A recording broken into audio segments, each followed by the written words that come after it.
Okey, sekarang ni aku ada dekat Sedang, tengah try glove daripada CC Protector. Yang ni saiz XXL. Selalunya kalau aku pakai glove saiz XXL dia akan besar, tapi untuk CC Protector ni dia ngam-ngam.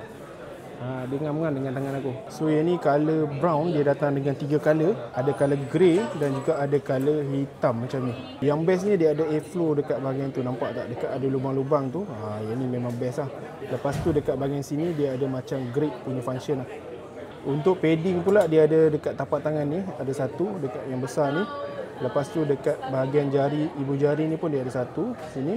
Lepas tu dekat penumbuk ni pun dia ada satu. Yang ni hard padding. Tu yang bahagian jari depan ni, yang ni soft padding. So far aku pakai glove ni dia selesa, sangat selesa. Nanti kita test waktu ride tengok macam mana dia punya hasil dia.